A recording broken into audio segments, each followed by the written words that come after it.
Hi, my self मोहित। हम last 40 years से clothing के बिजनेस में हैं। हमारा किड्स गारमेंट्स का काम है और मैं खुद लास्ट 10 सालों से यही बिजनेस में हूँ। Ins and out, profit loss, everything जो आप सोच सकते हो वो मैंने देखा हुआ है। आज मैं ये एक वीडियो बना रहा हूँ which would be a small master class, एक फ्री का कोर्स उन लोगों के लिए जो अपना क्लोथिंग ब्रांड स्टार्ट करना चाहते हैं बट सोच रहे हैं कि कहाँ एक कंटेंट देखें, कहाँ वो चीज़ देखें जहाँ में हमें A to Z पूरा पता चले कि हाउ टू स्टार्ट सोर्सिंग से लेकर सेलिंग तक A to Z मैं आपको इस वीडियो में बताने वाला हूँ। मैंने कुछ चीज़ें लिख के रखी है तो ऑब्वियसली मैं थोड़ा देखूंगा। This would be a very Kameng, very simple, sober experience आपके लिए भी, जिसमें मैं हर चीज़ बहुत रॉ शेयर करने वाला हूँ। कोई ऐसा थॉट प्रोसेस नहीं है कि मैं क्या क्या बोलने वाला हूँ, बट एक चीज़ बहुत श्योर है कि this would be real life experience. This is not a theory, this is my practical life जो मैं एक वीडियो में आपको बताने वाला हूँ। आई डोंट नो ये कितना लंबा होगा, बट फिर भी ये आपको टाइम स्टैम्प दिख रहे होंगे, यहाँ क्लिक करके सीधा वो पॉइंट पे जाके देख सकते हैं। हम क्या क्या इसमें कवर करने वाले हैं वो है sourcing, sampling, testing, manufacturing and selling. Sourcing में हमें कहाँ से कपड़ा उठाना है, कहाँ से हमें चीज़ सोर्स करनी है और कैसे उस फैब्रिक को पहचानना है वो मैं आपको बताऊंगा।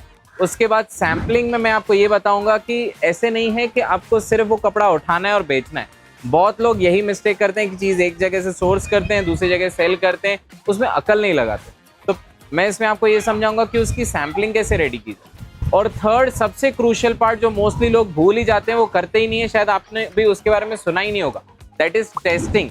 कि जो आपने ऑडियंस सोची है कि ये ऑडियंस है मेरा प्रोडक्ट लेने वाली है, वो ऑडियंस को आपको कैसे प्रोडक्ट टेस्ट कराओ और इन जनरल दूसरी कौन सी टेस्ट उस प्रोडक्ट की करनी चाहिए वो मैं आपको इस वीडियो में बताऊंगा। उसके बाद the fourth step is manufacturing, कि ठीक है आपने टेस्टिंग कर लिया और टेस्टिंग में वो प्रोडक्ट पास हो गया तो आप मैन्युफैक्चरिंग फेज पे पहुंचोगे। बट अगर आपका पहला प्रोडक्ट ही टेस्टिंग में फेल हो गया, नो प्रॉब्लम, टाइम लीजिए, वापस शुरू से शुरू करिए और सही चीज सोर्स करिए, सैम्पलिंग करिए और टेस्टिंग करिए। मैन्युफैक्चरिंग में मैं आपको कहाँ से मैन्युफैक्चर करना है वो बताऊंगा और उसकी प्राइसिंग कैसे सेट करनी है वो आपको बताऊंगा। ये आप देख सकते हैं पूरा रियल लाइफ एक्सपीरियंस है, this is not theory, I am not looking into the screen, I am talking to you. And the fifth and the most crucial part would be how to sell, because बनाना बहुत easy है, आपको 100 ads दिख जाएंगी जो आपको चीज़ दे देगी, घर तक दरवाजे तक दे देगी, बट बेचना आपको कोई नहीं समझाएगा। तो मैं आपको इसमें बताऊंगा कि हाउ टू सेल। तो this is the thing, I want it to be a very calming experience. आप पेन पेपर ले लीजिए, बिल्कुल सेट हो जाइए और लेट्स डाइव इन। मुझे ऐसा लगता है काश ऐसा कोई वीडियो मुझे उस टाइम पे किसी ने दिखाया होता जब मैं अपना ब्रांड स्टार्ट कर रहा था, तो आज शायद मैं थोड़ा और आगे होता। तो ज़्यादा आपका टाइम वेस्ट नहीं करते हुए सबसे पहले हम जा रहे हैं सोर्सिंग में। तो सोर्सिंग की कुछ पॉइंट्स है जो मैंने लिख के रखी है और सबसे पहली पॉइंट है लोकेशन। सोर्सिंग में सबसे पहले किसी भी फाउंडर के माइंड में जब एक सवाल आता है कि मुझे एक क्लोथिंग ब्रांड स्टार्ट करना है, तो उसके माइंड में सबसे पहले आता है कि यार कपड़ा कहाँ से मिलेगा। और कपड़े के लिए लोग मोस्टली क्या करते हैं, आजू बाजू के एरियाज में जो चिंदी गलियां होती हैं, जो छोटे छोटे दुकानें होती हैं, जो छोटे छोटे कपड़े काट के देते हैं, वो उनके पास जाते हैं, बिकॉज वो इनकी एरिया में सबसे ज़्यादा एक्सेसिबल रहता है। जो बड़े शहरों में रहते हैं तो मे भी किसी को एक्सपीरियंस रहता है, किसी को नॉलेज रहता है कि हाँ यार कौन सा बड़ा मार्केट है जहाँ पे फैब्रिक मिलेगा। बट जो मैं चीज़ें बताने वाला हूँ वो मैं बहुत ह्यूज लेवल पे मिल्स, एजेंट्स, ट्रेडर्स में उनकी बात करने वाला हूँ, ना कि छोटे उन मार्केट्स की बात करने वाला हूँ। तो जो सबसे पहले आती है चीज़ वो है लोकेशन। अब इंडिया वाइड जो फेमस लोकेशंस हैं और उन पे आपको क्या क्या मिलता है वो मैंने एक छोटी एक लिस्ट रेडी की है। सबसे पहला है सूरत। सूरत को फैशन कैपिटल कहते हैं बिकॉज वुमेन वेयर के लिए बहुत अच्छे फैब्रिक्स मिलते हैं, ट्रेडिशनल वेयर में बहुत फैब्रिक्स मिलते हैं, निटिंग मिलती है। मतलब मुझे ऐसे लगता है कि सूरत में प्राइस वाइज बहुत अच्छी चीज़ें मिलती हैं। हम भी बहुत अपने फैब्रिक सूरत से सोर्स करते हैं। When it comes to T shirts, जो आज के टाइम पे सबसे ज़्यादा ट्रेंडिंग चल रही है, सबको टी शर्ट के ब्रांड बनाने हैं, तो उसके लिए है तिरपुर और लुधियाना। दोनों मुझे लगता है निटवेयर के लिए बहुत ही फेमस हैं और आपको बहुत अच्छे अच्छे ब्रांड्स दिख जाएंगे जो तिरपुर या लुधियाना से स्टार्ट हुए हैं, जो टी शर्ट से रिलेटेड है। बाकी जैसे दिल्ली हो गया, मुंबई हो गया, ये सबकी एक कलेक्शन रेडी करके रखते हैं। वहाँ पे आपको बहुत ट्रेडर्स मिल जाते हैं जो इन चीज़ों की कलेक्शन रखते हैं। बहुत मिल्स भी दिख जाती हैं जिनके खुद के ऑफिसेज रहते हैं दिल्ली और मुंबई में, बिकॉज वो इतने बड़े कैपिटल्स हैं। जयपुर में भी अच्छे फैब्रिक्स मिलते हैं और जयपुर में जैसे ट्रेडिशनल प्रिंट्स, ट्रेडिशनल डिज़ाइन के फैब्रिक्स आपको वहाँ पे बहुत मिल जाते हैं। और जो आपकी कैटेगरी है उस हिसाब से आप उस सिटी में विजिट करिए और दूसरी सिटीज़ पे ज़्यादा अपना टाइम नहीं दीजिए। और टीयर 2 जो सिटीज होती हैं वहाँ पे भी आपको छोटे मार्केट्स मिल जाएंगे, एरियाज मिल जाएंगे जहाँ पे ऐसे ट्रेडर्स रहते हैं, तो थोड़ा उसके हिसाब से आप रिसर्च कर लीजिए। Second thing is exhibition. मुझे लगता है ना कि एग्जीबिशन ऐसा टाइम ट्रैवल वाला तरीका है ना जिसमें से आप बहुत जल्दी कोई भी चीज सोर्स कर लेते हो, क्योंकि आपको एक ही जगह पे सब फैक्ट्रीज के छोटे छोटे बूथ्स मिल जाते हैं और वहां पे वो लोग दी बेस्ट थिंग पॉसिबल अपनी डिस्प्ले करते हैं और at the best price, because उनके लिए भी कंपटीशन बहुत ह्यूज रहती है। तो एग्जीबिशंस आप देख सकते हो। सबसे बड़ी एग्जीबिशन जो होती है CMAI करके है, clothing manufacture association of India. इनके अपडेट्स मैं अपने इंस्टाग्राम पे देता रहता हूँ, तो अगर आपको चाहिए आप इंस्टाग्राम पे मुझे फॉलो कर सकते हो। Clothing manufacturers association of India ये जो एग्जीबिशन रखती है, एक रखती है फैब्रिक एक्सेसरीज एंड बियॉन्ड, वो साल में शायद 1 या 2 बार होता है। उसको छोड़ के नेशनल गारमेंट फेयर होता है। उस नेशनल गारमेंट फेयर में आपको बहुत ब्रांड्स दिख जाते हैं। जो स्निच आपने नाम सुना होगा, स्निच भी कोई टाइम पे ऐसी एग्जीबिशंस पे आ चुका है, तो आप ऐसी एग्जीबिशंस देख सकते हो। उसको छोड़ के गार्टेक्स करके है, गार्टेक्स की बहुत एग्जीबिशंस रहती हैं। सूरत में टेक्सटाइल उत्सव हैं और 2-3 हैं, उनके बारे में आप रिसर्च कर सकते हो या मुझे इंस्टाग्राम पे फॉलो करके अपडेट्स ले सकते हो मुझसे।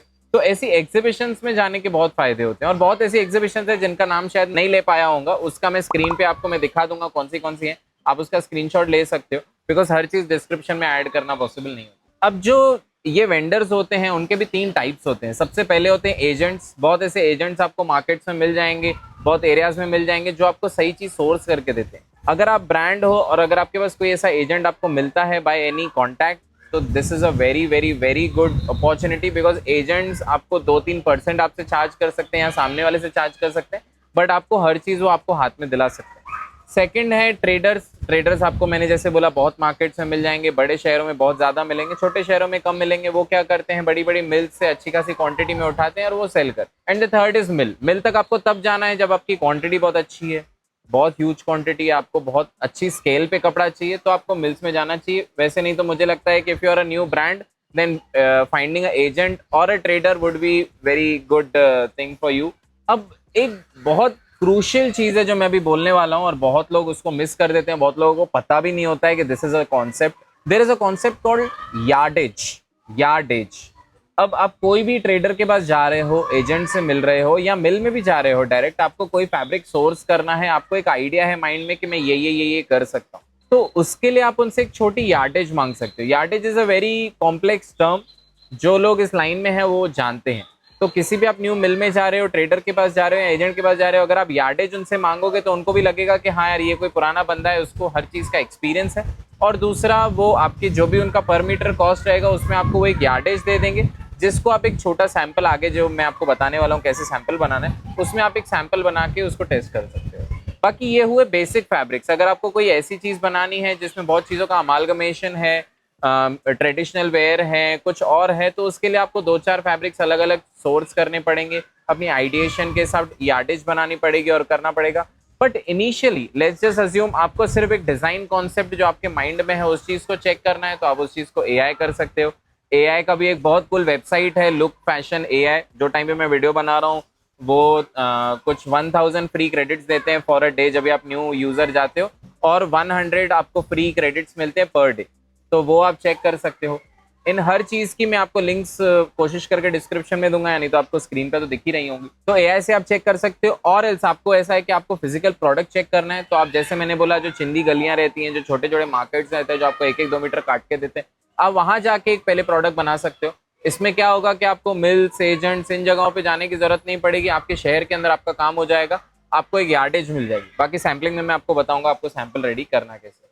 एक बहुत बड़ी चीज है जो ऑनलाइन आपने बहुत सुना होगा, देखा होगा, बट आपको पता नहीं होगा कि क्या है और किस बारे में बात चल रही है, मे बी आपको पता भी होगा, which is called GSM. GSM का फुल फॉर्म है ग्राम्स पर स्क्वायर मीटर।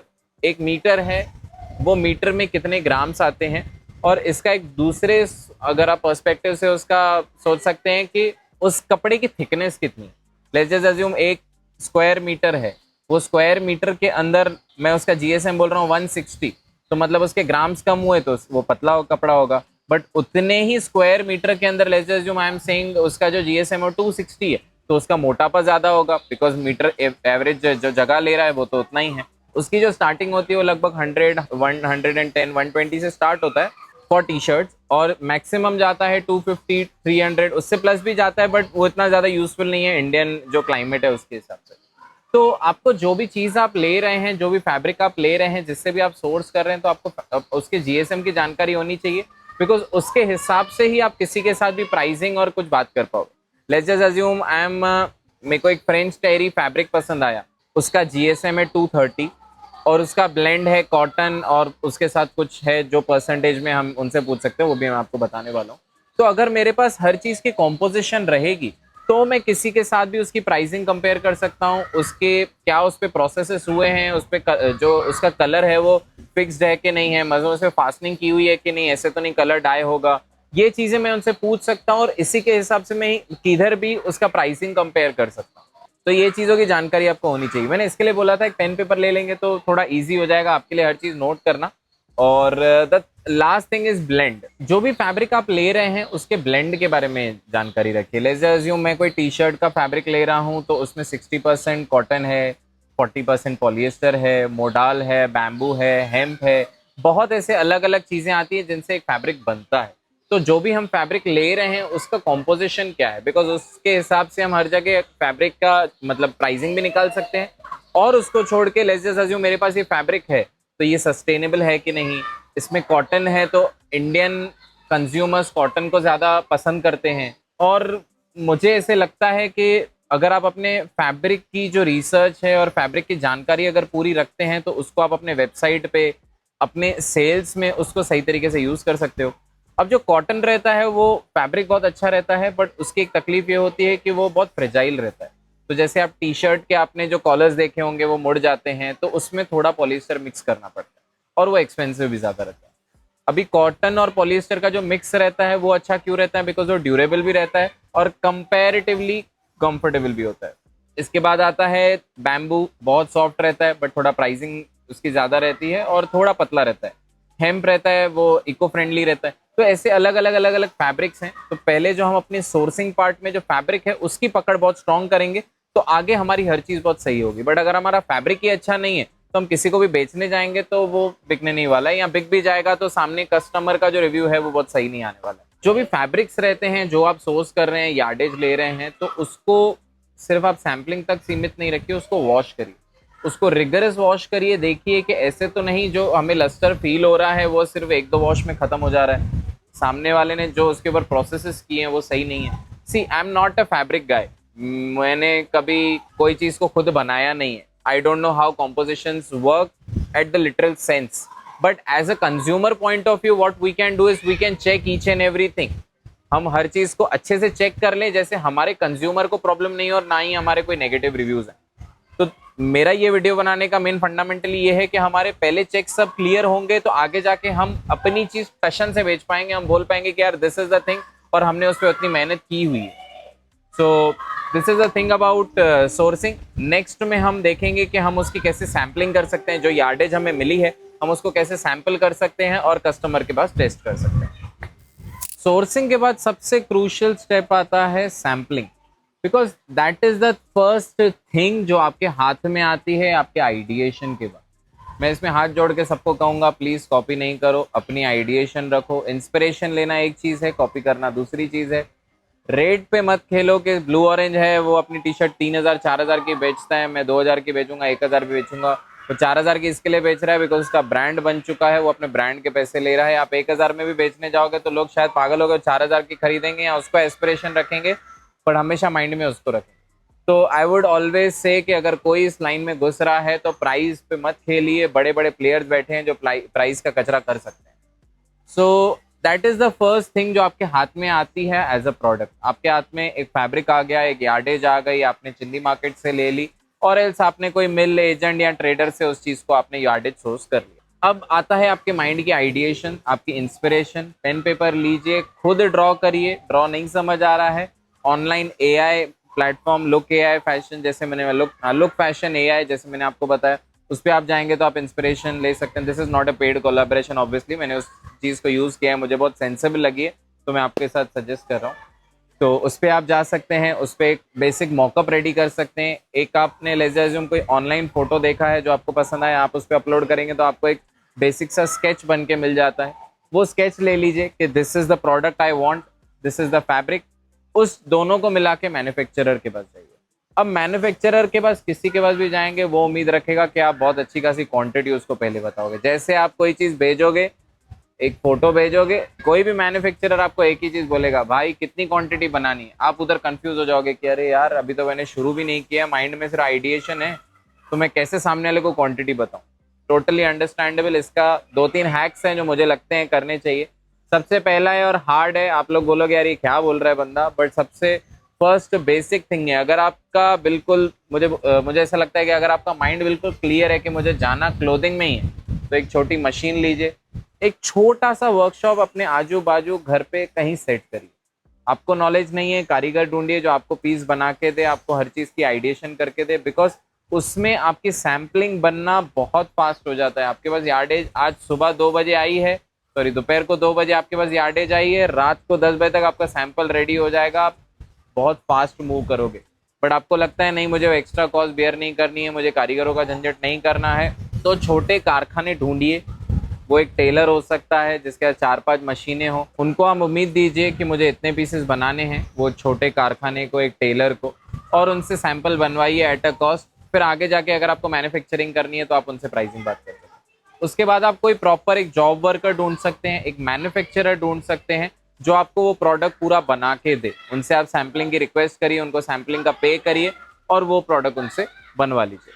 अब इसमें एक बहुत बड़ी चीज है जो मुझे लगता है कि इंडिया में ना, मुझे लगता है 90% जो भी न्यू स्टार्ट कर रहे हैं वो भूल जाते हैं, विच इज फिटिंग।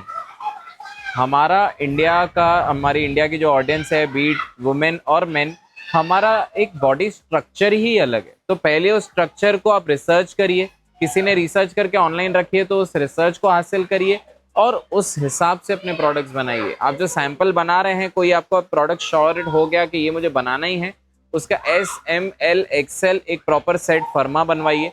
फर्मा वो बेसिक एक स्टेंसिल होता है जिसके ऊपर आप हमेशा प्रोडक्ट काटते हो, तो वो स्टेंसिल के हिसाब से आप पहले एक पीस रेडी करिए। ये चीज आधे ज्यादा लोग आप नहीं करने वाले हो, मैं अभी बता देता हूँ, बट फिर भी मैं बताऊंगा कि उस प्रोडक्ट को लीजिए, रास्ते पे जाइए, सही मार्केट्स में जाइए, सही एरियाज में जाइए, लोगों को रिक्वेस्ट करिए कि प्लीज ये पहनो और मुझे बताओ। रास्ते पे नहीं जा सकते, आपके 10, 15, 20, 50 जो भी फ्रेंड्स हैं उनको बुलाइए, जो साइज है उनको पहनाइए और सामने देख के उनके फोटोज निकालिए, जैसे आपको पता चले कि मुझे साइज में क्या इश्यूज हैं, क्या सॉल्व करना है। अब साइजिंग में क्या क्या आता है, फिट में क्या क्या आता है।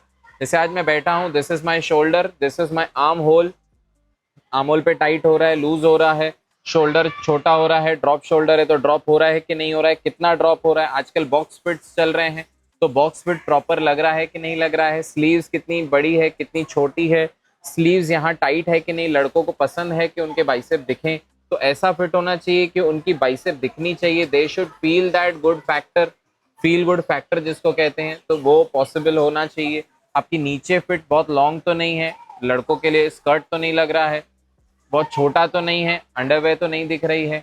दीज आर सम थिंग्स जो मैं आपको बता रहा हूँ। मैं मोस्टली ये लड़कों के हिसाब से बता रहा हूँ, लड़कियों के अपने इश्यूज होंगे, लड़कियों के अपने एक विजुअली उनको कैसे दिखना है, उनकी टमी ज्यादा दिखनी नहीं चाहिए, this should feel flatter, their figure should look good. अगर पैंट की बात करूं तो अगर मुझे स्ट्रेट फिट है, बैगी है, बूट कट है, तो बूट कट प्रॉपर बैठ रहा है नहीं बैठ रहा है, वेस्ट लाइन में इशू तो नहीं आ रहा है, हेम लाइन में इशू तो नहीं आ रहा है। तो these are the things which you should be looking for. We are building a brand which should cater the right audience, they should feel good wearing that garment. तो आपको हर चीज उस थॉट प्रोसेस से सोचनी है और बनानी है। And this is not just size chart के, ठीक है हमने एक साइज चार्ट लिया, उसको बना दिया, ब्लैंक्स ले लिए, बना लिए।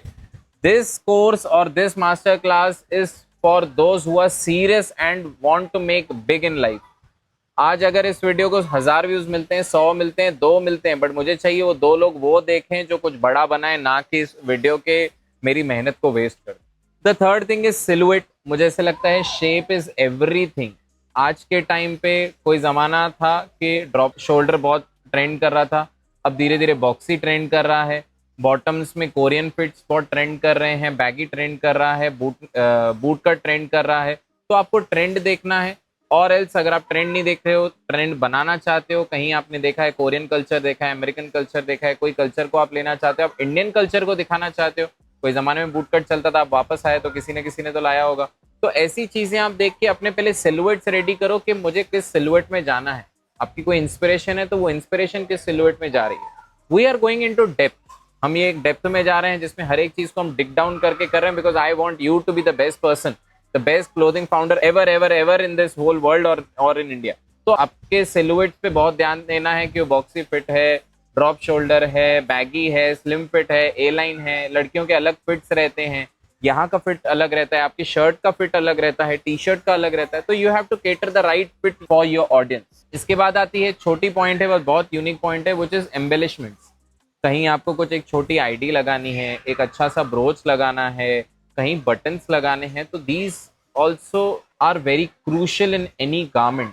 अभी मेरे बटन्स जो मैंने पहने हैं आर दी सिंपल सोबर। मेरी ऑडियंस जिसने मुझे सोच के इस गारमेंट को बनाया है तो उसको ये सिंपल सोबर चाहिए, यहाँ पे कोई डिजाइनर चाहिए। अब लड़कियों को बोस पसंद है तो अगर बो की शेप का अगर यहाँ पे बटन हो, यहाँ पे एक छोटी आईडी हो, डायमंड्स आते हैं। तो दीज आर यूनिक एम्बेलिशमेंट्स जो आप अपने गारमेंट पे लगा के उसको बहुत अच्छा बना सकते हैं। कहीं लगते हैं कहीं नहीं लगते हैं, अगर आप वुमेन वेयर बना रहे हो तो उसमें ज्यादा लगते हैं। डीटीएफ जिसको कहते हैं, that is also kind of embellishment, जो आप एक पैच लगाते हो, एक डिजाइन बनाते हो, तो वो भी एक बहुत बड़ा पार्ट रहता है। It can B embroidery, it can B printing, it can B handwork. Handwork भी बहुत चलता है, इंडियन कारीगर बहुत अच्छे आपको मिल सकते हैं। लेसेस का जो वर्क होता है, पैच वर्क होता है, कोई पैच है एम्ब्रॉयडरी का वो आपको सही जगह स्टिक करना है। It can be a denim jacket, it can be any embroidery thing. तो वो भी एक बहुत अच्छी चीज है which you can use to level up your garment. अब आता है colour combination. Colour combination takes a very big role as per the season. Let's just assume अभी समर सीजन चल रही है तो समर में पॉप कलर्स बहुत अच्छे चलते हैं। जैसे विंटर आती है तो डीप कलर ज्यादा चलते हैं। तो आपको कलर कॉम्बिनेशन भी बहुत अच्छी रखनी है, because when you launch anything Indian audience expect at least 3 to 5 colours in that. और वो 3 to 5 में कुछ कुछ कलर्स ऐसे रहते हैं जो दूसरों से 2x 3x स्पीड पे जाते हैं। हम भी इस लाइन में हैं तो हमने देखा है कि ब्लैक एंड व्हाइट, आइवरी, ये कलर्स बहुत अच्छे चलते हैं। Pantone is the company which regulates all the colours. तो वो पैंटोन भी हर साल अपने न्यू कलर्स लॉन्च करती है। आईफोन आया, उसका ऑरेंज कलर आया तो उस साल के लिए ऑरेंज ट्रेंड करता है। माचा आया तो माचा में ग्रीन ट्रेंड करता है। उबे आया तो पर्पल ट्रेंड करता है। तो आपको ट्रेंड्स भी देखने और ट्रेंड्स के हिसाब से आपको अपने गारमेंट्स बनाने। तो कलर कॉम्बिनेशन भी बहुत जरूरी है, और आपकी जो ऑडियंस है उनको कैसे कलर्स पसंद है। If it is more towards maximalism तो आपको डार्क कलर्स, वाइब्रेंट कलर्स अच्छे लगेंगे। अगर इट्स मोर टुवर्ड्स मिनिमल तो आपको न्यूट्रल टोन्स अच्छे लगेंगे। तो वो कलर टोन्स को भी आपको माइंड में रख के अपनी सैम्पलिंग करनी है। If it's just one garment then you can do it with white और ब्लैक, बट अगर आप एक प्रॉपर रेंज ऑफ सैम्पलिंग कर रहे हैं तो आपको उस हिसाब से करनी चाहिए। And the last thing I would request you all to do, live in the factory. मैंने कहीं सुना था कि ब्लू ऑरेंज के जो फाउंडर है उसने ये चीज बोली थी कि you should B living in a factory जब तक आपका सैम्पलिंग और एक प्रॉपर लॉन्च नहीं हो जाता। बिकॉज जब आप एक फैक्ट्री में रहते हो आपको पता चलता है कि ये गारमेंट बना कैसे है, उसके कटने में कितनी मेहनत लगी है, उसको स्टिच करने में, ओवरलॉक में, एक छोटी से छोटी डेप्थ आप सीखते हो। जब आप उस चीज को बेसिक से क्लियर करते हो तब आप आगे जाके कुछ न्यू कर सकते हो, कुछ अच्छा कर सकते हो। आप मेरी जैसी बातें कर सकते हो। आज मैं आपसे इतना बात कर रहा हूँ because I know that thing, I have lived that life. मैंने लिटरली, मुझे बताना नहीं चाहिए बट मैंने लिटरली, जब मैंने फर्स्ट टाइम मैं अपने ऑफिस में एंटर किया था, मेरे पापा ने मुझसे झाड़ू लगवाया था। तो मैं आज झाड़ू से लेके इस पॉइंट पे पहुंच सकता हूँ, और आगे मैं क्या अपनी लाइफ जीऊंगा आई डोंट नो, बट मैं ये तब कर पाया जब मेरे बेसिक्स बहुत क्लियर थे। तो आपके बेसिक्स क्लियर होने चाहिए। तो शुरुआत में you have to literally live in a factory. आप उस फैक्ट्री में जियो। अगर लेजिए जो आप टेलर से या कारीगर से जिससे बनवा रहे हो, रोज बैठो, 3-4 घंटे बैठो, देखो वो एक एक चीज कैसे कर रहा है, आयनिंग कैसे हो रही है, प्रेसिंग कैसे हो रही है, एक एक चीज स्टिच कैसे हो रही है, जो धागा है वो कितने टाइप्स का आता है, जो बॉबिन होती है जो मशीन के अंदर लगती है जिससे वो प्रॉपर धागा जाके मिलता है और एक स्टिच बनाता है, वो कैसे होता है। तो ये चीजें आप देखोगे तो then you will be a very good founder. आपके बेसिक्स बहुत क्लियर होंगे। आप ऐसे फाउंडर नहीं होगे जिसने एक चीज एक जगह से ली है, अपना ब्रांड स्टिक किया और दूसरी जगह बेच दिए। इसमें आप सेल ले सकते हो बट आप कुछ रेवोल्यूशनरी नहीं कर सकते। तो this was a thing for sampling. Next में हम देखेंगे कि हम उस सैंपल जो हमारे एंड प्रोडक्ट हमारे हाथ में आया वो हम कैसे टेस्ट करें। तो लेट्स सी। नेक्स्ट पार्ट जो लोग मोस्टली मिस कर देते हैं वो इस चीज को कंसिडर भी नहीं करते करना, बट आई थिंक अपने करोड़ों या लाखों खर्चा करने से पहले ये कुछ हजारों वाली चीजें जो आपको करनी चाहिए। That thing is testing your samples. कि मुझे ऐसे लगता है कि लोग प्रोडक्ट पहले रेडी करते हैं और अपने कस्टमर को बाद में जानते हैं, बट ये उल्टा होना चाहिए। मैंने अपना जो पूरा सीरीज था वो स्टार्ट किया था सोर्सिंग से, बट उससे पहले एक चीज होनी चाहिए कि कस्टमर परसोना। अब जो हमारा कस्टमर है जिसको हम केटर कर रहे हैं, जिसका हमने थॉट प्रोसेस रखा है कि हम इस इंसान को बेचेंगे, वो क्या करता है, कहाँ रहता है, उसकी एज डेमोग्राफिक्स क्या है, उसका जेंडर क्या है, उसकी लाइकिंग्स क्या है, वो बात कौन सी लैंग्वेज में करता है, this is called customer persona. वो आपको पहले क्रिएट करनी चाहिए। अगर आपको जानना है कैसे क्रिएट करना है तो आप कमेंट्स में लिख सकते हैं, I will surely help you out. AI से हो जाता है यूजिंग इजीली इजी प्रॉम्प्ट। आपका भी let's assume customer persona ready है, उसके बाद आपने सोर्सिंग कर ली, उसके बाद आपने सैम्पलिंग कर ली। अब आप टेस्टिंग फेज में जब आते हैं तो वो जो कस्टमर है जो आपने परसोना में सेट किया था, उन लोगों को ढूंढना है, उनसे अपने प्रोडक्ट को टेस्ट कराना है। आपको उन्हें वो गारमेंट पहनाना है, वो पहनाने के बाद आपको ये उनसे वेरीफाई करना है कि उनकी फिट सही बैठ रही है कि नहीं, उनको फील गुड फैक्टर आ रहा है, कंफर्ट अच्छा है कि नहीं। जो प्राइस रेंज आपने सोची है वो आप उनको बताएंगे और आप पूछेंगे कि क्या इस प्राइस पे आप उसको लेने के लिए एग्रीड हो कि नहीं। ऐसी चीजों का दो फायदा है। आज के ज़माने में, इंस्टाग्राम के ज़माने में, आपको उससे जो कंटेंट मिलेगा उसको आप अपनी मार्केटिंग में यूज़ कर सकते हैं। You have to show a story कि that you have started with sourcing, then you have gone to sampling, आपको सैम्पलिंग में क्या इश्यूज हुए, और उसके बाद आपने जो टेस्टिंग की उसमें कस्टमर ने आपको क्या रिव्यू दी। पॉजिटिव्स प्लस नेगेटिव्स आपको दोनों शो करने हैं, बिकॉज आज के ज़माने में in 2026 and plus raw content is the only thing working. Too polished content, too picture perfect content doesn't work. तो आपको सिर्फ टेस्टिंग उस कंटेंट के लिए नहीं करनी है, आपको टेस्टिंग एक्चुअल रिव्यू के लिए भी करनी है। और जो ऐसे लोग हैं जो आपकी वो चीजें देख रहे हैं और उन चीजों का पॉजिटिव या नेगेटिव रिव्यू दे रहे हैं, अगर वो आपके कस्टमर पर्सोना से सेट होते हैं तो आपको उनके नंबर, उनके नाम नोट करने हैं। प्राइसिंग का एक कस्टमर रिव्यू लेना है कि ये कस्टमर प्राइसिंग दे रहा है कि नहीं दे रहा है, और उसके रिव्यूज क्या हैं, पॉजिटिव नेगेटिव हैं, वो सब आपको नोट करना।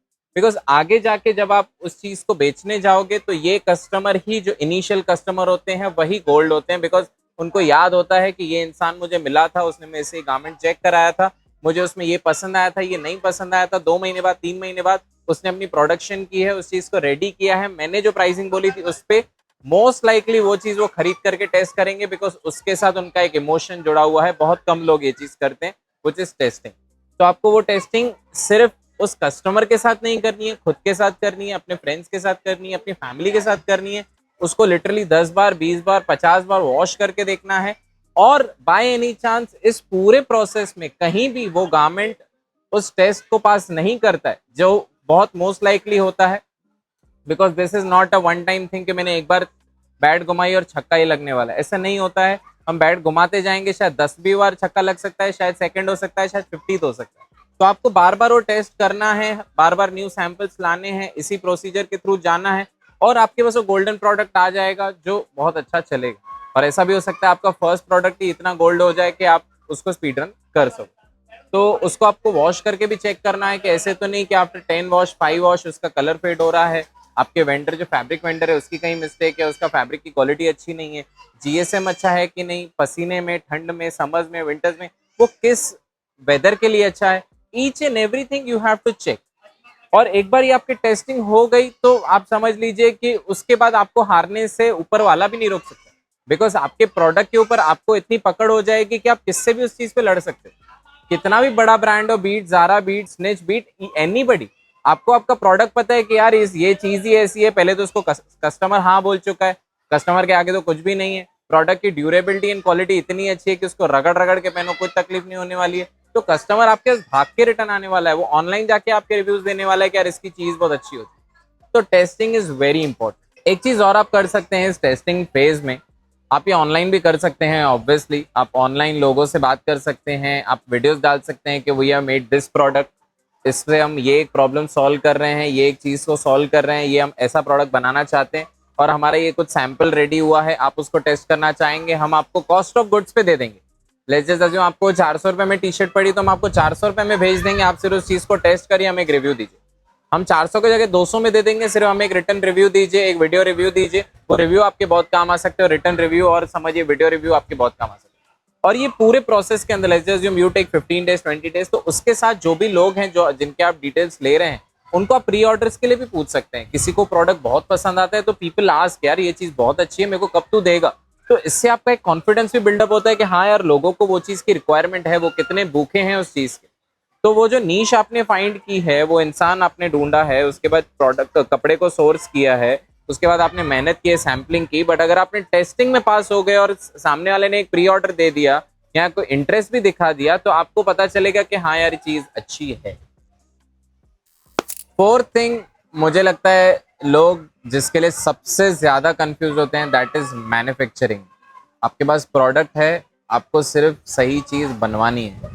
अब बनवाने की मुझे लगता है कि सबसे बेसिक एक चीज समझ लीजिए, as low quantity as possible, because आप कभी भी कम क्वांटिटी को ऊपर लेके जा सकते हो, बट एक बार अगर आपने अच्छी खासी क्वांटिटी बना दी और भगवान न करे वो चीज अगर नहीं चली तो आपका डेड स्टॉक हो सकता है। तो I don't want you to be that person जिसका बिजनेस बहुत जल्दी डेड स्टॉक वाले लोचे में अटक जाए।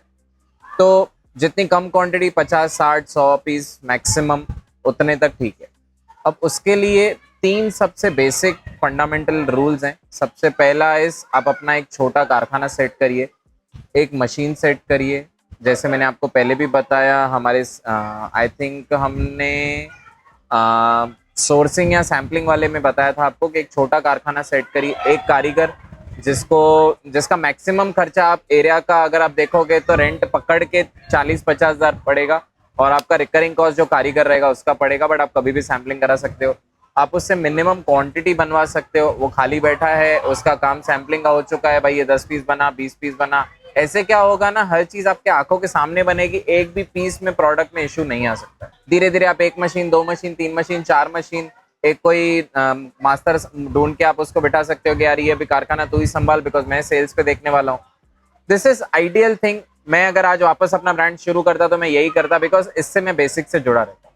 सेकेंड थिंग इज एक छोटा टेलर ढूंढना है। जैसे मैंने आपको पहले बताया, टेलर को बनाना है, उसको थोड़ा एडवांस देना है, कोई लालच देनी है, उसको टाइम टू टाइम काम देना है। बिकॉज ये जो कारखाने होते हैं ना, वो लोग को ऐसा रहता है कि मैं महीने में इतने का काम करूं, इतने का काम करूं, मेरा कारीगर का भी खाली नहीं बैठना चाहिए। तो वो मेक श्योर करना है कि सीजन हो या ऑफ सीजन हो, उनको आप कुछ ना कुछ दे रहे हो। और थर्ड इज, आप प्रॉपर एक जॉब वर्कर ढूंढिए। एक मैन्युफैक्चरर के पीछे नहीं चाहिए, जॉब वर्कर आपको लगभग टीयर 1 टीयर 2 सिटीज में मिल जाएगा, आपको थोड़ा ढूंढना पड़ेगा। अब कैसे ढूंढना है, क्या ढूंढना है, उसके लिए भी कुछ फंडामेंटल है। लेट्स जस्ट अज्यूम आपके जो फैब्रिक वाले, आप उनसे पूछ सकते हैं, बिकॉज उन लोग को पता होता है कि कारखाने कहाँ हैं। धागा, जिप, बटन्स, उसके जो वेंडर्स रहते हैं, कटर्स, कैची, मशीन वाले, उन लोग को वो, बिकॉज वही लेट्स अज्यूम उसी बिजनेस से रिलेटेड है वो सब, तो इसके लिए वो लोग को पता होता है कि कौन से एरिया में कारखाने हैं। अब वो एरिया में आप जाके डोर टू डोर देख सकते हैं, वो एरिया में घूम सकते हैं, आपको पता चलेगा। You have to have that eye, वो इंसान को ढूंढने की, तो आपको वो मैन्युफैक्चरिंग यूनिट भी मिल जाएगा। बट एक चीज बेसिक है जो श्योर है आपको रखनी है कि मिनिमम एज पॉसिबल क्वांटिटी से आपको स्टार्ट कर। अब एक चीज और आती है, जो हमारा टारगेट ऑडियंस है उसके हिसाब से हमारे को अपनी प्राइसिंग सेट करनी है, ना कि हमारे कॉम्पिटिटर को देख के प्राइस सेट करनी है। टी शर्ट आपको ऑनलाइन 150 रुपए की भी मिल जाएगी, टी शर्ट ब्लू ऑरेंज की 4000 की भी मिल जाएगी। आप राल्फ लॉरेंस की टी शर्ट देखेंगे तो शायद आपको 12-15 हज़ार की भी मिल जाएगी। तो इसमें सबसे बड़ा रोल आता है आपकी मार्केटिंग का, आपकी पोजिशनिंग का, वो आप कैसे रखते हैं। ऑब्वियसली अभी मैं एक वीडियो में मैं मार्केटिंग नहीं समझा पाऊंगा, तो this is all for how to start from scratch and how to be selling. तो इसमें मैं बेसिक्स यही बता पाऊंगा कि आपको अपनी पोजीशनिंग देखनी है, ना कि अपने कॉम्पिटिटर को देख के आप अपनी प्राइस सेट करोगे कि यार कॉम्पिटिटर अगर 500 में बेच रहा है तो मैं 450 में बेचूंगा। बिकॉज प्राइस वॉर तो आप हार जाओगे, क्योंकि आपसे बड़े बड़े दिग्गज बैठे हैं, जूडियो बैठा है, वो प्राइस वॉर में आपसे जीतने ही वाला है। तो नॉट जस्ट जूडियो, बहुत ऐसे प्लेयर्स बैठे हैं जो प्राइस वॉर में आपसे आगे बढ़ जाएंगे। तो प्राइस वॉर पे आप नहीं खेलें तो दैट वुड बी बेटर। तो आपकी प्राइसिंग कॉम्पिटिटर बेस्ड नहीं होनी चाहिए। मुझे लगता है ना कि एक प्राइसिंग की भी एक प्रॉपर फॉर्मूला होती है मेरे हिसाब से। If you are selling into D2C और even B2B, your MRP should be, let's just assume if your cost is 30, then your MRP should be 100। अब उसके बीच के जो भी खर्चे हैं वो मैं आपको बता रहा हूँ कि मैंने कुछ नोट डाउन करके रखे हैं, जो मेरे हिसाब से एक प्रॉपर इंडस्ट्री स्टैंडर्ड्स है, व्हिच इज पैकेजिंग और डिलीवरी के 10% होने चाहिए, marketing should be 10%, performance marketing should be 18%, not more than that. आप इन खर्चों से जितने नीचे जाओगे आपका प्रॉफिट बढ़ेगा। मैं एक आइडियल बोल रहा हूँ, इनिशियली ज्यादा भी हो सकता है, आप बाद में वो पॉइंट पे आ सकते हो, या इनिशियली कम भी हो सकता है। It's all on luck and it's all about your product. GST should be 4%, salaries and miscellaneous खर्चे शुड बी 8%, और डेड स्टॉक का एक बफर हमें रखना है कि 2% हमारा स्टॉक डेड स्टॉक हो जाए। उसके बाद हमें लगभग 18% का हमारा एबिटा बचना चाहिए। This is ideal. अब ऑब्वियसली जैसे फ्यूचर आगे हमारे क्वांटिटी बढ़ेगी वैसे हमारा कॉस्ट ऑफ गुड्स कम होगा। आप पहले आज 100 पीस बना रहे हो तो उसका जो प्राइसिंग होगा, जो आगे जाके 1000 पीस बनाओगे तो उसका प्राइसिंग में फर्क होने वाला है, बिकॉज आप उस क्वांटिटी में फैब्रिक को सोर्स करोगे, सस्ता पड़ेगा। उस क्वांटिटी में आप कारीगर से बनवाओगे तो सस्ता पड़ेगा, बिकॉज क्वांटिटी वाइज ये चीजें बहुत वेरी करती है। तो आपका कॉक्स का अगर जो प्राइसिंग है कम होगा तो आपकी जो प्रोडक्ट प्राइस है और जो आपका एबिटा है वो बढ़ जाएगा। आपको आपकी जो प्रोडक्ट प्राइस है उसको नहीं बढ़ाना है। आपका कॉस्ट ऑफ गुड्स कम हुआ तो वो जो बाकी का बफर बचा हमारा वो हमारे एबिटा में ऐड होना चाहिए, वो हमारे प्रॉफिट में ऐड होना चाहिए। तो दैट इज वेरी क्लियर कि हमारा जो कॉग्स है उसका 3x से प्लस हमारा एमआरपी होना चाहिए, और 4x 5x होगा तो बहुत एक्सपेंसिव हो जाएगा। But everything depends on your positioning and how you sell your garments. एक कॉम्पिटिटर एनालिसिस मेरे हिसाब से हमें करना चाहिए कि हम जिस प्रोडक्ट रेंज में बेच रहे हैं, सामने वाला बेच रहा है वो क्या रेंज में बेच रहा है। अब लेट्स जस्ट अज्यूम अगर मेरी ऑडियंस है ज़ूडियो वाली और मैं प्रोडक्ट बेच रहा हूँ 90 रुपए में और वो बेच रहे हैं 200 रुपए में, तो मेरा लॉस होना पक्का है। अगर वो बेच रहा है 200 में, मैं बेचूंगा 400 में, that is also not going to go very well. तो हमें वो चीज़ें सब सेटअप करके ही चलनी है कि हमारा जो कस्टमर है वो क्या पे कर सकता है, हमारा जो कॉम्पिटिटर है वो इस कस्टमर को ही कैटर कर रहा है, वो क्या उससे ले रहा है और उसको कितनी सेल मिल रही है। इन दोनों के बीच में अगर कुछ गैप है तो मैं जाऊं, अगर गैप नहीं है तो बेसिक कॉस्ट ऑफ गुड्स का 3x होना चाहिए, और जो मैंने आपको फॉर्मूला बताई वो आपको फॉलो करना। अब इसमें मेरे को ऐसे लगता है एक बहुत ही बड़ा ब्रॉड कॉन्सेप्ट है विच इज B2B और D2C। आपने प्रोडक्ट बनाया, अब आपको होलसेलर्स के थ्रू बेचना है। पहले आप डिस्ट्रीब्यूटर के पास जाओगे, फिर आप होलसेलर के पास जाओगे, वो रिटेलर के पास जाएगा, फिर एंड कंज्यूमर के पास जाएगा। This is called B2B। अब B2B में फायदा क्या होता है कि आज के टाइम पे इंडिया में 70 to 80% जो भी सेल्स होती है क्लोथिंग से रिलेटेड, दैट इज B2B। अभी भी हमारा ऑनलाइन का penetration in clothing is just 20 to 30%। तो आपको वहां पे वॉल्यूम बहुत अच्छा मिलता है, बट उसके अपने नुकसान है। नुकसान आई शुडंट से नुकसान, बट वहां पे भी कुछ नेगेटिव्स हैं। वहां पे भी आपको चीजें रिटर्न मिलती हैं, वहां पे क्रेडिट का इशू है, चीज अगर नहीं चलती है तो आपको रिटर्न भेजते हैं, तो वहां पे वो कुछ इश्यूज हैं। आपको रीजनल मार्केटिंग बहुत करनी पड़ती है, आपको अपने सेल्समैन भगाने पड़ते हैं, आपको डिस्ट्रीब्यूटर्स को उनकी मार्जिन देनी पड़ती है। और D2C में वो चीजें हट जाती हैं, आप डायरेक्ट कंज्यूमर से मिलते हो, बट वहां पे भी RTO का इशू हो जाता है।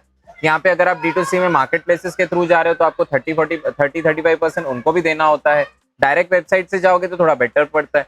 आज के टाइम पे सबसे बड़ा बूथ है क्लोथिंग में, दैट इज फेसबुक की जो एड्स हैं, मेटा एड्स हैं, जो बिकॉज वो भी बहुत अच्छा खासा चंक लेके जाती हैं। आज के टाइम पे रोआस 2, 3, 4, 5 से ज्यादा नहीं होता है। 2026 में कस्टमर एक्विजिशन कॉस्ट सबसे ज्यादा हाई है, तो वो भी एक नेगेटिव है। तो ये सब नेगेटिव्स एंड पॉजिटिव्स को आपको लेके साथ में चलना है और डिसाइड करना है कि मुझे किस में जाना। अगर आप मुझसे पूछोगे कि मेरा इस पे क्या पर्सपेक्टिव रहेगा, I would say you should be either going D2C first और B2B first. But when I से फर्स्ट, आप एक पॉइंट तक पहुंच जाओ, 5, 10, 15, 20 करोड़ की सेल कर लो, उसके बाद आप क्या कर सकते हो, आप बाद में स्विच कर सकते हो दूसरे में भी। नॉट कि आप D2C आपने स्टार्ट किया तो आप D2C छोड़ दो, आप D2C में भी रहो और B2B भी स्टार्ट करो। तो ऐसे क्या होगा, you will be like jockey, you will be like Raymond. जैसे जॉकी है वो हर जगह आपको मिलेगा, ऑनलाइन जाओगे मिलेगा, ऑफलाइन जाओगे मिलेगा। रेमंड है आपको हर जगह मिलेगा। ऐसे बहुत ब्रांड्स हैं जो आपको ऑनलाइन में मिलेंगे, ऑफलाइन में मिलेंगे। स्निच ने क्या किया, स्निच ने पहले ऑनलाइन स्टार्ट किया, उसका बहुत अच्छा वॉल्यूम मिला, उसने फिर धीरे धीरे रिटेल, आज के टाइम पे आई थिंक 100+ स्टोर्स हैं उनके। तो वो आपको आपकी स्ट्रेटेजी खुद डिसाइड कर। बाकी जो आप प्राइसिंग अपनी सेट करते हो, एक चीज सिर्फ ध्यान देनी है कि उस प्राइसिंग में हमें मार्जिन रेडी रखनी है। अभी जैसे मैंने जो आपको पूरा हिसाब बताया वो D2C के रिलेटेड था, बट अगर जब भी हम B2B में जाएंगे तो हमें डिस्ट्रीब्यूटरशिप मार्जिन वहां पे डालनी है और उसके सामने हमें परफॉर्मेंस मार्केटिंग हटा देनी है। तो वो थोड़े प्लस माइनस आपको करते रहने पड़ेंगे। जैसे आप एक डिस्ट्रीब्यूटर को भी अपनी मार्जिन दे सको, और when you hire a distributor तो वो मेक श्योर करता है कि वो एरिया में आपकी सेल अच्छी खासी हो। तो you have to take care of these things. So this is all for manufacturing and pricing. इसमें आपकी एक मैन्युफैक्चरिंग चीज की हो जाती है और एक आप अपने माइंडसेट के साथ एक प्राइसिंग सेट कर लेते हो। ये जब भी दो चीजें आपके पास रेडी रहती हैं तो आप सेलिंग के लिए बहुत रेडी रहते हो। तो अभी आपका प्रोडक्ट रेडी हो गया, आपने मैन्युफैक्चरिंग करा ली, आप मतलब मैं आपके जगह बैठा हूँ, आप बिल्कुल चिल कर रहे हो, मेरा वीडियो देख रहे हो, सुकून से बैठे हो, सिर्फ माइंड में वो एक ख्वाब देख लो कि मैंने चीज़ को रेडी कर लिया है, मेरे हाथ में अभी वो चीज़ आ चुकी है और मुझे इसको सेल कर। तो अगर मैं आपके जगह होता ना तो मेरे अंदर बहुत एक्साइटमेंट होती, मैं ये भी करना चाहता, वो भी करना चाहता, मेरे को रात को नींदें नहीं आती, मैं ऐसा बंदा होता। तो मैं आपको भी यही रिक्वेस्ट करूंगा कि इतने एक्साइटेड रहो ना अपनी चीज़ बेचने के लिए ना कि आपको मज़ा आ जाए। तो लोग बेचने से डरते हैं, मुझे बेचने में बहुत मज़ा आता है। तो बस वो एक्साइटमेंट रखो, माल बेचना बहुत आसान है, सिर्फ आपके माल में दम होना चाहिए। और अगर आपने ये सब मेरे चीज़ें जो मैंने बोली अगर वो की हैं तो आपके हाथ में जो माल आ चुका है उसमें बहुत दम है। तो सबसे पहले हैं ऑनलाइन प्लेटफॉर्म्स। अब व्हेन वी से B2B, तो B2B के लिए इंडिया मार्ट बहुत अच्छा प्लेटफॉर्म है। आप वहां जाके फोटोज डाल सकते हो, अपनी डिटेल्स डाल सकते हो। कोई भी इंसान सर्च कर रहा है तो जो SEO फ्रेंडली वर्ड्स हैं वो अगर सर्च करेगा, लेट्स अज्यूम वो सर्च कर रहा है मुंबई जीन्स और आप बॉम्बे से हो तो उनको दिख जाए कि मुंबई में ये एक जीन्स का वेंडर है, उसके पास ये फोटोज हैं।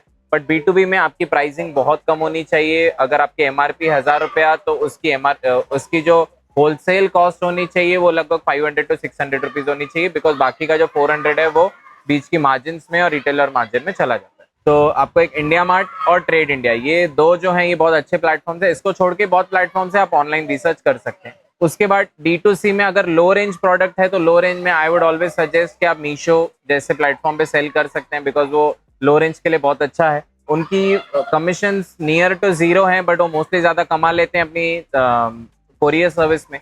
और उसमें भी उनके कुछ नेगेटिव रिव्यूज हैं कि वो लोग क्या करते हैं कि फेक ऑर्डर्स देते हैं, जैसे आपकी कोरियर चार्ज जाने की और आने की वो लोग को मिल जाए, ये बोलते हैं। आई डोंट नो, मैंने मीशो पे कभी काम नहीं किया, बट लो रेंज के लिए दैट इज वेरी गुड।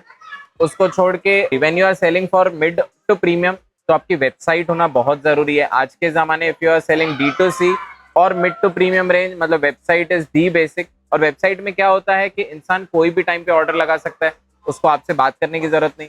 लोग क्या करते हैं, इंस्टाग्राम पे एक पेज बना देते हैं, वहां पे फोटोज वीडियोस डालते हैं, बट सामने वाले को उनको मैसेज करना पड़ता है, DM करना पड़ता है, टू एंड फ्रो होता है, बात करनी पड़ती है। वेबसाइट ऐसी चीज है वो आपका काम कर देती है। सामने वाला कभी भी आपका वीडियो देख रहा है ऑनलाइन आपकी वेबसाइट पे जा सकता है और चीज बाय कर सकता है। वेबसाइट को डिजाइन करना बहुत जरूरी है। और व्हेन आई से design, I am not saying कि उसको आप बहुत पिक्चर परफेक्ट बनाओ, वो तो बनाओ, अच्छी दिखनी चाहिए, आपकी कस्टमर पर्सोना के हिसाब से उसको रेडी करो। प्लस उसके साथ क्विक चेकआउट होना चाहिए, सामने वाला आया उसको जो टॉप सेलिंग प्रोडक्ट्स है सामने दिखने चाहिए, वो एक क्लिक करे। जितने कम क्लिक्स होंगे उतनी आपकी सेल रेट ज्यादा हो जाती है। लोग क्या करते हैं, इतनी वेबसाइट को कंफ्यूजिंग कर देते हैं ना कि सामने वाला समझ ही नहीं आता यार मैं प्रोडक्ट ढूंढूं कहाँ, उसको ऐड टू कार्ट करूं कहाँ, उसके बाद पेमेंट करूं कैसे। आज के टाइम पे ऐसे ऐसे टूल्स आ चुके हैं जैसे गो क्विक, उसमें तो आप 3 और 4 और 5 क्लिक्स के अंदर आप अपना पूरा चेकआउट कर सकते हैं। उसमें आपको सिर्फ अपना नंबर डालना है, OTP डालना है, आपके एड्रेस खुद ही फेच कर लेगा, आपको पेमेंट करनी है and you are good to go. तो जितनी फास्ट वेबसाइट होगी उतनी आपकी सेल बेटर होगी। तो वेबसाइट पे बहुत ध्यान देना है। अगर हम मार्केट प्लेसेस पे आए तो for clothing Myntra is the best. Nykaa पे भी आप क्लोथिंग ले सकते हैं, आजियो है, और भी ऐसे बहुत प्लेटफॉर्म्स हैं जिसमें आप अपनी क्लोथिंग बेच सकते हैं when you are working in mid to premium range. Instagram presence in 2026 is non negotiable. आपको करना है मतलब करना है। अगर आप इंस्टाग्राम पे नहीं हो मतलब आप जिंदा ही नहीं हो। लोग, अगर मैं आज अपना नाम बोलूं मोहित उदासी तो पहले इंसान इंस्टाग्राम पे जाके चेक करता है। देयर वाज अ टाइम जब गूगल पे कोई चीज चेक होती थी, आज इंस्टाग्राम पे जाके चेक करते हैं कि भाई ये इंसान है भी कि नहीं। तो अपना इंस्टाग्राम होना, अपनी कंटेंट स्ट्रैटेजी होना सेलिंग के लिए is the only thing you have to do. I am not saying the only thing, sorry I am wrong, the basic thing you have to do. आपको वो करना है मतलब करना है। और जितना इनोवेटिव वे, जितना अपने कस्टमर पर्सोना को माइंड में रखिए कि यार ये कंटेंट मैं बना रहा हूँ, क्या ये इस इंसान के लिए है कि नहीं है, इस इंसान को ये देख के कुछ अच्छा लगने वाला है कि नहीं लगने वाला है। हम कोई भी कंटेंट देखते हैं तो एक केमिकल लोचा होता है माइंड में। अगर अच्छा कंटेंट देखते हैं, अगर बुरा देखते हैं तो स्वाइप कर लेते हैं, बट अगर कोई अच्छा कंटेंट देखते हैं तो कोई ना कोई एक इमोशन जागता है हमारी बॉडी में, हमें एक छोटी विन मिलती है।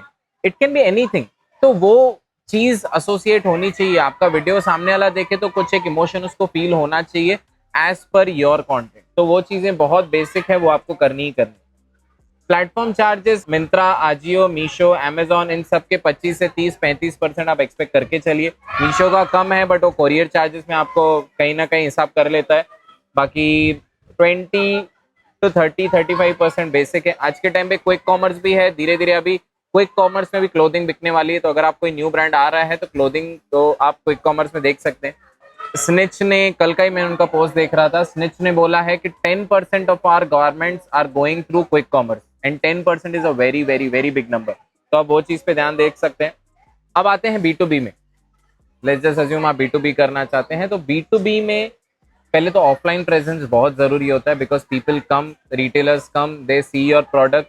ऑब्वियसली ऑनलाइन आज के टाइम पे बहुत काम होता है, व्हाट्सएप पे काम होता है, बट वो फील चाहिए रहता है लोगों को। वो आते हैं, प्रोडक्ट देखते हैं, प्राइसिंग देखते हैं, कॉम्पिटिटर्स के बाद साथ कंपेयर करते हैं, उसके बाद बाय करते हैं। तो उसके लिए आपको एक ऑफलाइन प्लेस होनी जरूरी है। B2B में आज के जमाने में क्रेडिट इज बेसिक, वो तो आपसे हर इंसान मांगेगा ही मांगेगा। हाँ, आपका प्रोडक्ट बहुत तोड़ है, दुनिया में मिलता ही नहीं है, you are the only person selling that, और एल्स आपको सामने वाले पे भरोसा नहीं है, तो then there is a chance of 10 to 20% कि सामने वाला आपको क्रेडिट दे, सॉरी सामने वाला आपको पेमेंट दे, sorry my bad, cash payment दे, वरना क्रेडिट एक्सपेक्ट करके चलिए। आपकी चीज नहीं बिकी तो there are very high likely chances कि सामने वाला आपको प्रोडक्ट रिटर्न भी कर सकता है। तो these are some harsh truths जो आपको रेडी रखने हैं। प्राइसिंग में मैंने जैसे आपको बोला, आपको उनका कहीं ना कहीं एक मार्जिन रखना है, 20, 25, 30, 40% वाला, वो आपको मार्जिन रखना बहुत जरूरी है, और आपको क्रेडिट साइकिल मेंटेन करनी है। Then it's your choice, you want to start D2C first और B2B फर्स्ट। एक चीज है जो आज के जमाने में बहुत चल रही है, मैं हमेशा लोगों को पुश करता हूँ वो चीज करने की, that is exhibitions and popups. ये B2B और D2C दोनों के लिए वर्क करती है। अब कल मैं एक मॉल में था, इन्फिनिटी मॉल, अंधेरी में था मैं। वहां पे एक ब्रांड का एक छोटा पॉपअप था, और वहां पे वो अपना एक्सपीरियंस दे रहे थे लोगों को। वो ऑनलाइन भी अवेलेबल है, उनकी वेबसाइट भी है, बट वो एक्सपीरियंस से उनके रिव्यूज अच्छे होते हैं, उनको जो टेस्टिंग है वो करने मिलती है बार बार थ्रू आउट देयर जर्नी, और लोग उनके साथ ज्यादा कनेक्ट करते हैं। वो जब चीज देखते हैं, भले वो तब बाय नहीं करें, शायद उन्होंने फील किया, उन्होंने प्राइस देखा, तब वो शायद ऑन मूव थे, उनको टाइम नहीं था, उनके पास पैसे नहीं थे, it can be any reason, उन्होंने बाय नहीं किया, बट उनके माइंड में रह जाता है कि मैंने इस ब्रांड को इस जगह देखा था। वो ऑनलाइन जाके साल बाद भी बाय कर सकते हैं। तो आज के टाइम पे पॉपअप्स एंड एग्जीबिशंस बहुत जरूरी हैं। वापस बोलूंगा, कस्टमर पर्सोना देखिए, अगर आपका कस्टमर उस एरिया में है और वहां पे कोई पॉपअप या एग्जीबिशन हो रही है, you have to be there. और इसमें B2B D2C दोनों होती हैं, B2B की एग्जीबिशंस होती हैं और मोस्टली D2C की पॉपअप्स होते हैं। अब आता है सबसे बड़ी चीज जो आज के टाइम पे मुझे लगता है D2C के लिए the only thing which is driving the sales, which is performance marketing. आज के टाइम पे परफॉर्मेंस मार्केटिंग बहुत ही हार्ड हो चुकी है, बहुत ही पैसा खा रही है लोगों का, और द कस्टमर एक्विजिशन कॉस्ट सबसे मैक्सिमम है 1000, 1100, 1200, 1500 भी किस किस के कस्टमर एक्विजिशन कॉस्ट है। लेट्स जस्ट अज्यूम आपकी ऑर्डर वैल्यू ही 1000 रुपए की है, 1200 की, 1500 की, उसके ऊपर आप 1400 रुपए तो कस्टमर को अक्वायर करने के लिए ले रहे हो, तो दैट मीन्स आप कॉस्ट ऑफ गुड्स तो छोड़ो, आप लॉस कर रहे हो उस चीज पे। तो हमें जो अपनी परफॉर्मेंस मार्केटिंग है बहुत स्मार्टली यूज करनी, ना कि हमने उस चीज बनाई, आज मेरे पास 10 लाख का बजट है, मैंने उस चीज को रेडी किया, प्रोडक्शन किया, हर चीज किया, 5 लाख उसमें डाल दिए, 5 लाख बाकी परफॉर्मेंस मार्केटिंग में डाल दिया, और 5 लाख का माल तो बिक गया, मेरे हाथ में पैसे ही नहीं दिखे, क्योंकि सब तो मैंने एड्स को दे दिए, तो मेरे हाथ में तो कुछ मिला ही नहीं। प्रॉफिट तो छोड़ो, हमारे घर का पैसा भी वो लोग लेके चले जाएंगे। मैं ऐसे नहीं बोल रहा हूँ कि सबके साथ ऐसे होता है, but I am just saying we have to play very smart. सिर्फ ऑर्डर्स देख के खुश नहीं होना है, बिकॉज उसके साथ कहीं ना कहीं RTO भी जुड़ा हुआ है।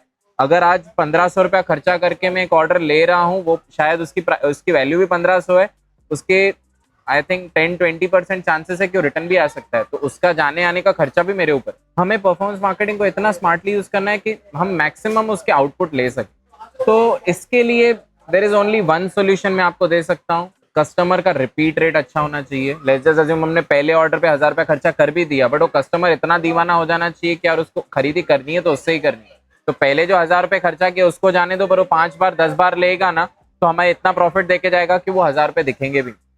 और एल्स हमें कंटेंट पे इतना खर्चा करना है ना कि वो कस्टमर वो हमारा कंटेंट देख के समझ जाए कि अरे यार ये तो ये बंद है। व्हेन आई से रेड एंड फूड, आपके माइंड में जोमेटो आने वाला है। तो वो क्यों? क्योंकि उन्होंने इतने ब्रांडिंग पे खर्चा किया, उतना कंटेंट इतना स्ट्रॉन्ग बनाया है कि रेड और फूड आता है तो ऑटोमेटिकली माइंड में आ जाता है कि ये जोमेटो होगा। तो मैं ऐसा M लिख दूं तो आपको पता चल जाएगा दैट इज मैकडोनल्ड्स। मैं स्निच का सिर्फ समझिए, मैं कुछ आपको लोगो दिखा दूंगा, आप समझ जाओगे, आपकी पूरी स्टोरी आपके माइंड में आ जाएगी। आज के टाइम पे फाउंडर लेड कंटेंट बहुत चल रहा है, तो you have to give your efforts on these things rather than performance marketing. Performance marketing उस टाइम पे आपको बहुत अच्छा नंबर्स दिला देगा, आप अपने एनालिटिक्स में जाओगे, आप खुश हो जाओगे, अरे यार इतने नंबर्स अच्छे आ रहे हैं, बट पीछे आपका कैश फ्लो और हर चीज आपको वो चर्न करते जाएगा, तो उस चीज पे आपको बहुत ध्यान देना है। बाकी ऑब्वियसली जो भी मैं ये चीजें इस पूरे फंडामेंटल वीडियो में मैं कवर कर रहा हूँ, ये एक एक पॉइंट के ऊपर इंसान एक एक घंटा बात कर सकता है, बट मैं हर चीज को एक एनालाइज करके क्लब इन कर रहा हूँ। आगे जाके और वीडियोस आप मेरे पेज को फॉलो करके रखिए, सब्सक्राइब करके रखिए, तो ऐसे वीडियोस आपको और दिखते रहेंगे जिसमें मैं पूरी हेल्प कर रहूंगा और करना चाहूंगा। Next and the last point is experience store. मुझे लगता है कि कोई भी ब्रांड को अपने 1 2 3 एक्सपीरियंस स्टोर चालू करने चाहिए, ओपन करने चाहिए, डे 1 पे नहीं, बट मे बी जब उनका 5 करोड़ 10 करोड़ 20 करोड़ का ARR हो गया, उसके बाद उनको एक्सपीरियंस स्टोर्स में इन्वेस्ट करना चाहिए। उसमें क्या होता है कि जो कस्टमर्स अब तक आपको ऑनलाइन देख रहे थे, उनके माइंड में आपका ब्रांड था, बट उन्होंने कभी परचेज नहीं किया, बट वो साइट से वहां से पास भी हो रहे थे, तो वो शायद जाएंगे, देखेंगे चीज को, शायद वो मोमेंट पे बाय भी नहीं करेंगे, बट कभी ना कभी ऑनलाइन बाय करेंगे। जारा की एक रिसर्च है जिसमें वो बोलते हैं कि जिस एरिया में जारा का स्टोर खुलता है, उसमें उनकी सेल्स 5 to 10% शूटअप हो जाती है। क्यों शूटअप होती है? I am saying online sales. Let's just assume आज मुलुंड के एरिया में उन्होंने एक जारा का स्टोर खोला, तो ऑनलाइन सेल्स उस एरिया की 10% बढ़ जाती है। क्यों बढ़ती है? बिकॉज लोग जाते हैं, एक्सपीरियंस करते हैं, फिर ऑनलाइन बाय करते हैं। तो एक्सपीरियंस स्टोर्स बहुत जरूरी है, but after you have confirm that आपका प्रोडक्ट अच्छा है, आपकी ऑडियंस को चलता है, आपकी प्राइसिंग बहुत अच्छी है और आपका एक बहुत अच्छा मोड है, वो सब होने के बाद आप एक्सपीरियंस स्टोर्स में खर्चा करिए। That should be pure experience. सामने वाला आए, देखे, हर चीज को फील करे, फिर कहीं से भी बाय करे, at the end of the day आपका ही प्रोडक्ट बिक रहा है, but that should be after a point. अब ये सब थे मेरे थॉट्स, पूरा एक सोर्सिंग से लेके सेलिंग तक का एक पूरा जर्नी कैसा होना चाहिए। आई डोंट नो कितना लॉन्ग ये वीडियो होने वाला है, but I try to give what I had. 8 साल का 10 साल का मेरा खुद का एक्सपीरियंस और 40 ईयर्स की हमारी फर्म का एक्सपीरियंस, जितना मुझे था वो मैंने कोशिश करके क्लब इन करके आपको दिया है। फ्यूचर में एक एक टॉपिक पे मैं वीडियो बनाना चाहूंगा जिसमें मैं अच्छा एक डीप डाइव करूं, आपको अच्छे से समझाऊं और मेक श्योर करूं कि आप एज अ क्लोथिंग फाउंडर्स बहुत सक्सेसफुल हो। That would be my goal. बाकी इस चैनल के साथ रहिएगा। मेरे इंस्टाग्राम पे आप मुझे फॉलो कर सकते हैं, वहां पे मैं रोज कंटेंट डालता रहता हूं related to clothing and helping clothing founders.